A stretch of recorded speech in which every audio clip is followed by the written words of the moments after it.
Hello, my name is Heather Swan, and I'm here to do a poetry reading of my new book, A Kinship with Ash. And before I begin, I want to just say thank you everyone for coming, and thank you so much to the Galena Center for the Arts for making this possible. Thank you, Carol and Elizabeth and everyone else there at the Galena Center for the Arts. I also want to thank Terrapin Books for publishing my book, and thank my editor, Diane Lockwood, for all of the work that she did to make this book possible.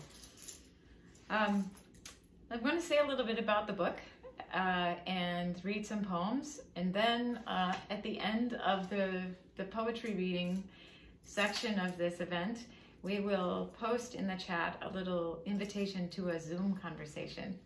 And then if you would like to stay for a Q&A, you can come to the Zoom conversation and talk to me about the work if you're interested in doing that.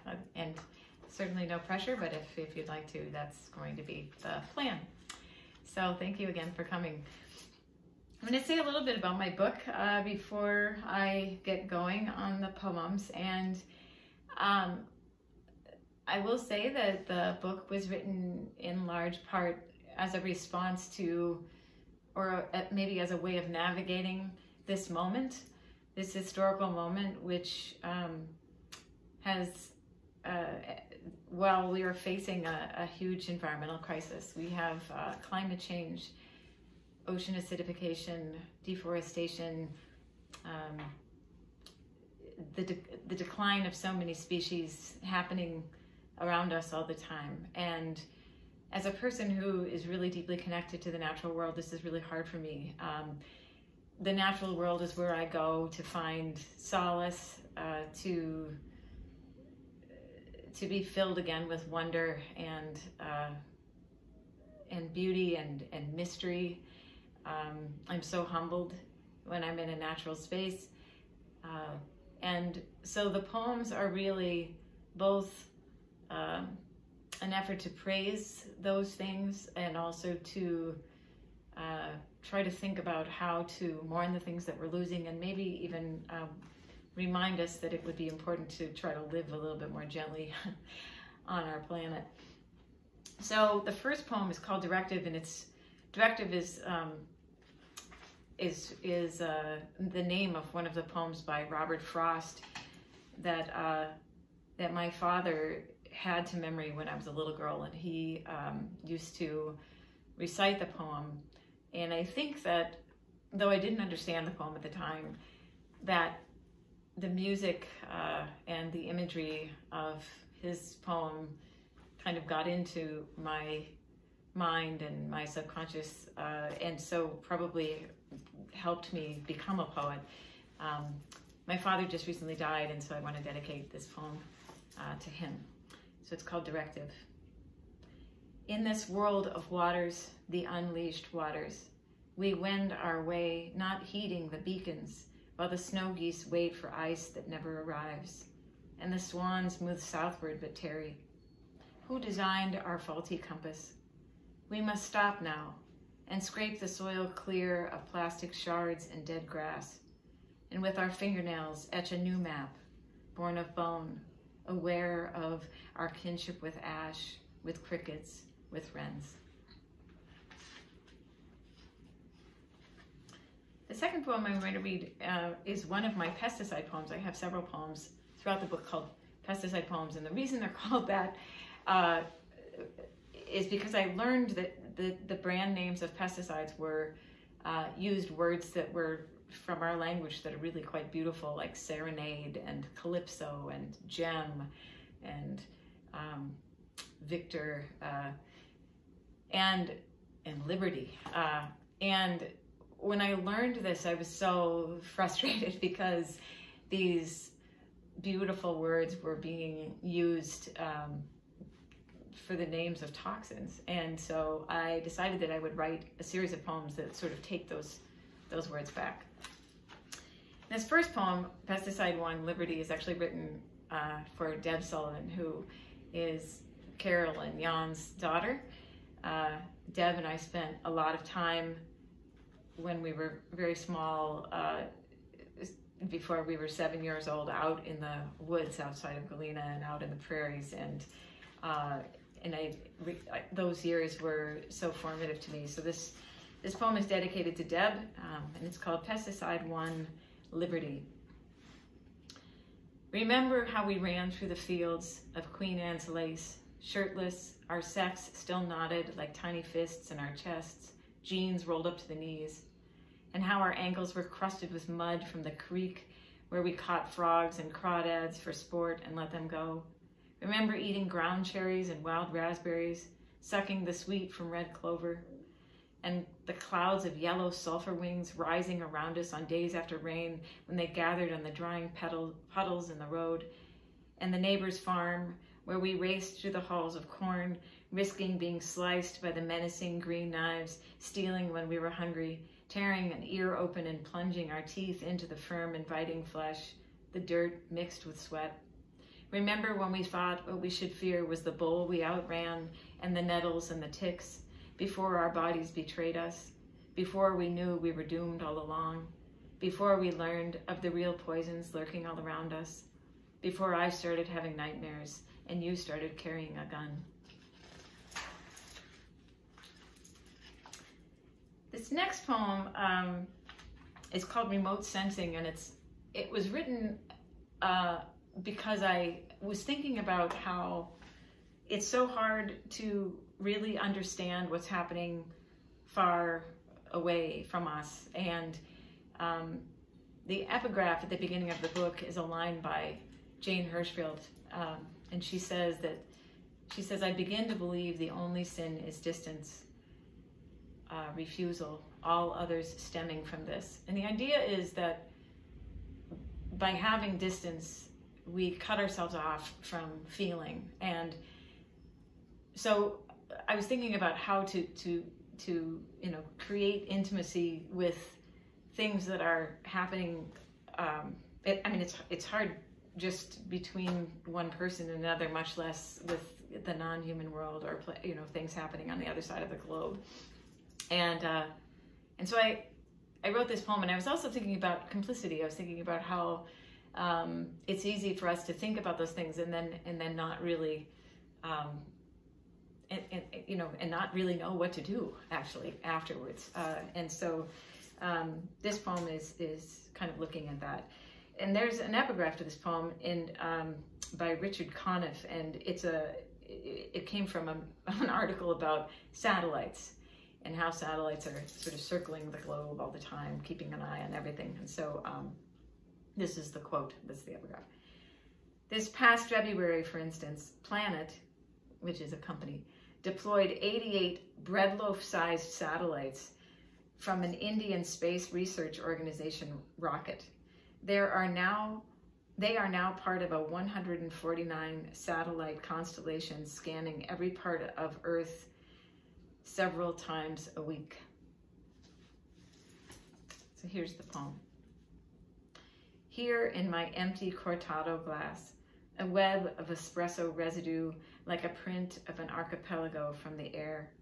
I think of the satellites photographing us endlessly, the images that show up on my phone, the turquoise waters escaping from the glaciers, the tangle of the Sundarbans dancing with the sea, the florets of flame in forests of Siberia, the empty miles where once there were trees, and at night, the electric blaze of our cities. These images which invite us to notice Earth's changes, that suppose this constant surveillance from above will inspire us to stop the plight. And I am moved by the pictures, the beauty, the loss, inspired even to do something. But I'm so easy to distract. In this coffee shop, I cannot even see the horizon. Only these stucco walls, the dark wood of this small table, and my own unruly veins like mangroves sprawling across my hand, the hand that holds this cortado glass, the glass that held my first espresso, and I notice how hungry I am.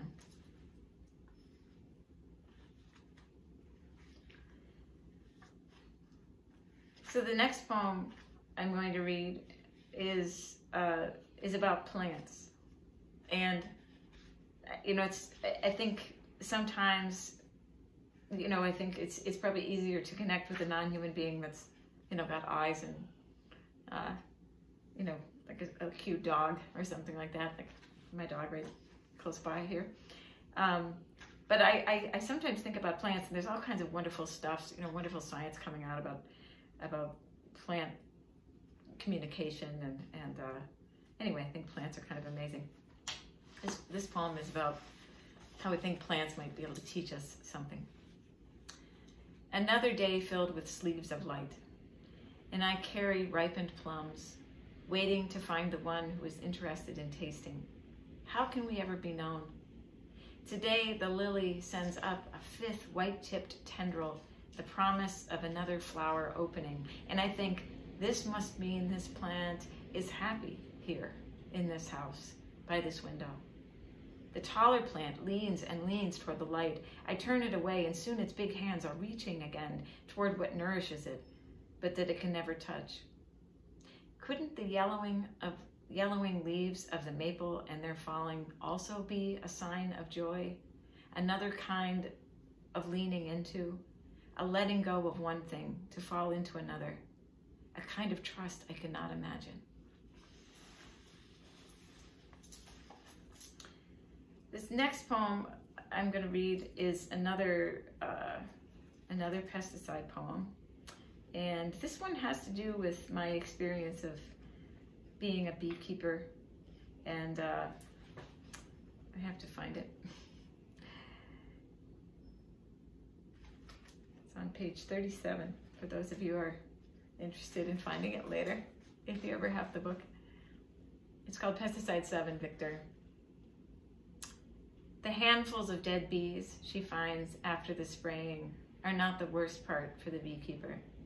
It's the bees still struggling that gets to her, limping in a circle like someone who's been spinning on a tire swing for too long, who then stands dizzy, nauseous, stunned.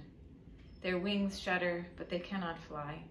These insects whose bodies know the rhythm of the blossoms, the changing angles of the sun, whose alchemy gives us liquid gold, whose love affairs with pistils and stamens give us apricots, almonds, melons. To witness is to be dredged, she thinks. What war do we think we're winning?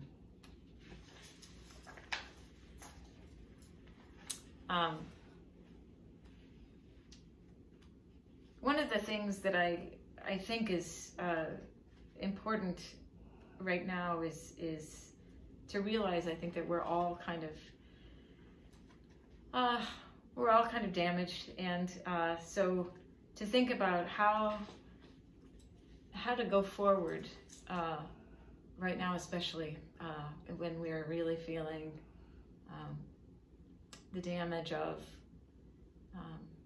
institutional racism and the pandemic and a really divided country. I think all of us are a little nervous, and all of us need a little extra care.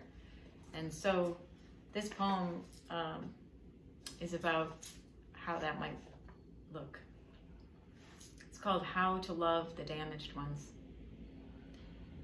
See how the body of the horse flinches when she startles, how her flesh flickers, haunch rippling like soil in a quake, hooves pawing the ground as if trying to move backward in time, eyes wide, neck arching back to see more of what might bite or bruise her. Not because you mean to harm her, but memory drives her reflexes and adrenaline spikes clutch the brain. Don't give up. Lean in. Only when your hand and your voice become as common as breath and as kind will her heartbeat slow, her face soften, and you will be surprised by how far she can run and what she'll be willing to carry.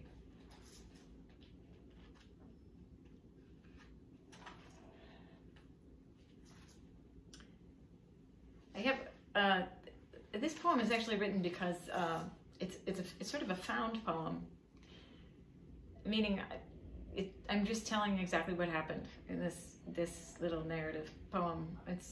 It's about my son, who was held up on a bike path at gunpoint and came home, thankfully, to tell me about it. But anyway, this is really his poem. So there's an epigraph to this poem called Empath, and it's by Audre Lorde. We have to consciously study how to be tender with each other until it becomes a habit.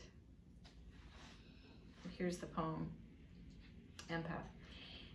The pistols glinted in the moonlight, pouring through the trees by the bike path as two men robbed my son and his friend.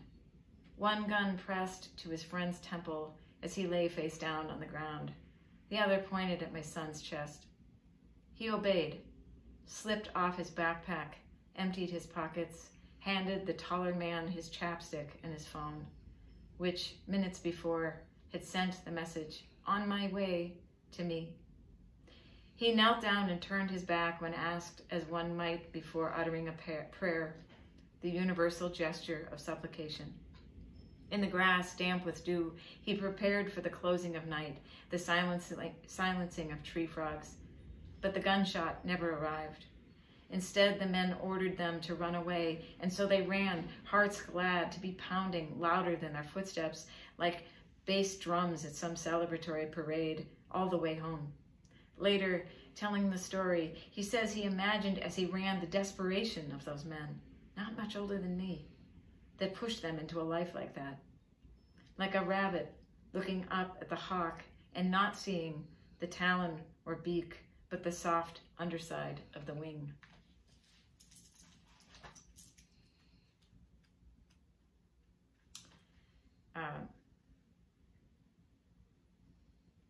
This poem is called On Breaking.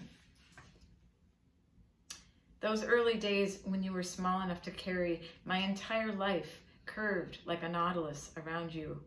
You were separate, but not severed. Never have I been so raw, child, as I felt bringing you into this world of both violets and beheadings. How can we remain open? What choice do we have but to don our armor in order to go forth each day? But to be most alive, we must be willing to be broken over and over, to keep our palms open, those muscles in our chests unbarbed in whatever body we're given. So may you open like the orchid, my child, I beseech you. The wind blows, the leaves fall. There is no compass but love.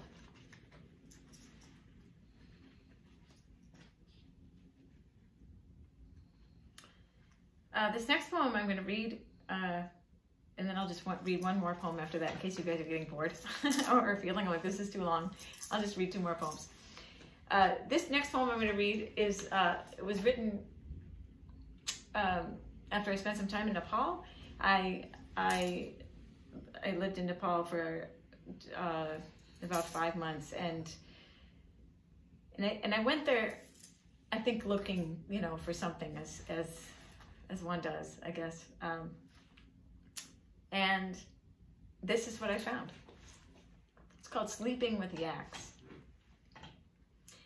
After climbing through rhododendron forests, over dizzying gorges on bridges made of rope, through villages where women made paper out of bark next to Himalayan ice melt, past tiny stone stupas and countless fluttering prayer flags to where the snow began and trees no longer grew, I came at dusk to a 2-room home.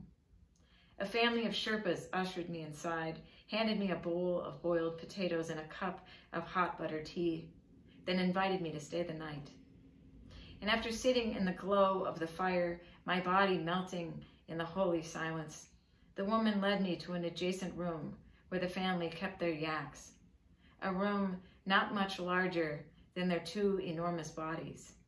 And she shook out a mat on the floor near their heads, which were easily wider than my chest. Each of their ears was adorned with a pom-pom made of yarn, the red of Valentine's. The woman and I bowed goodnight to each other, and I was left alone with the yaks. We measured each other with our eyes. I blinked mine slowly in a kind of deference and waited for them to blink back, then folded myself down in the narrow space between the wall and their faces and rolled out my blanket under the whiskery chins. All night, as the cold mountains shifted under the stars, they held me in the warm halo of their sweet, even breath.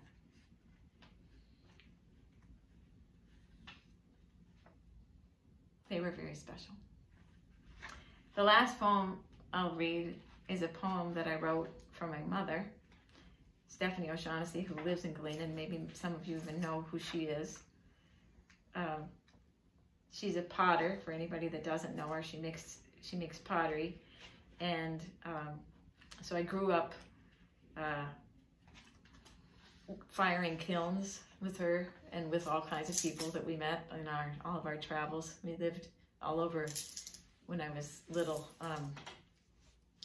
After we lived in Galena, we moved to many places with lots of different artists, and so there were many, many times when we were firing kilns late into the night with all kinds of people, musicians and people, other potters and artists.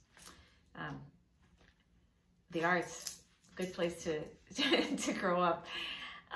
Anyway, this poem is called Bowl, and it's for my mom.